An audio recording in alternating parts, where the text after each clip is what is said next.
వైసీపీలో ఒకప్పుడు అధినేత వైఎస్ జగన్కి అత్యంత సన్నిహితుడుగా నమ్మిన బంటుగా చక్రం తిప్పిన మాజీ ఎమ్మెల్యే చెవిరెడ్డి భాస్కర్ రెడ్డి రాజకీయ భవిష్యత్తు ఇప్పుడు తీవ్ర అంధకారంలో పడినట్టే కనిపిస్తోంది.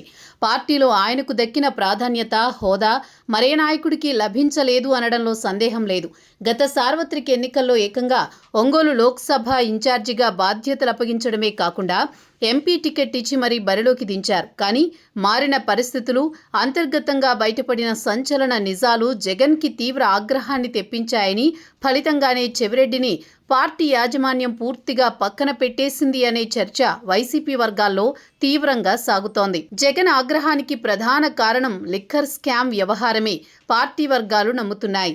పాలనలో మద్యం విధానం రూపకల్పన, డిస్టిలరీల వ్యవహారాల్లో చెవిరెడ్డి కీలక పాత్ర పోషించారని, అయితే ఆ ప్రక్రియలో జగన్కి పార్టీకి తెలియకుండా పెద్ద ఎత్తున నిధులు దారి మళ్లించి తన స్వప్రయోజనాల కోసం డబ్బులు మిగుల్చుకున్నారని సిట్ లెక్కల్లో తేలింది.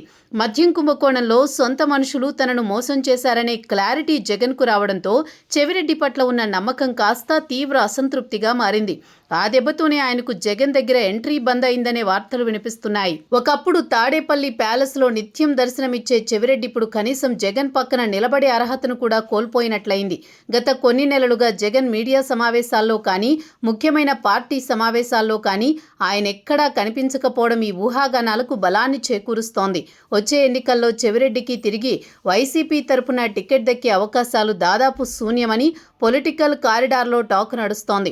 పరిస్థితిని బట్టి చంద్రగిరి నియోజకవర్గం నుంచి ఆయన కుమారుడు మోహిత్ రెడ్డికి ఏమైనా అవకాశం కల్పిస్తారా అంటే, అప్పటి వరకు ఉండే రాజకీయ సమీకరణాలు, జగన్ ఆలోచన విధానాన్ని బట్టి అది కూడా అనుమానాస్పదమేనని తెలుస్తోంది.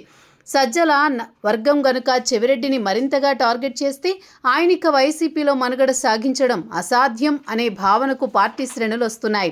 జగన్ దయ కోల్పోయిన నాయకుడికి వైసీపీలో భవిష్యత్తు లేదనేది బహిరంగ సత్యం. కష్టకాలంలో పార్టీకి అండగా ఉండాల్సిన నాయకుడే నమ్మకద్రోహం చేశాడని ముద్రపడడంతో చెవిరెడ్డి భాస్కర్ రెడ్డి రాజకీయ జీవితానికి గండం తెచ్చిపెట్టింది.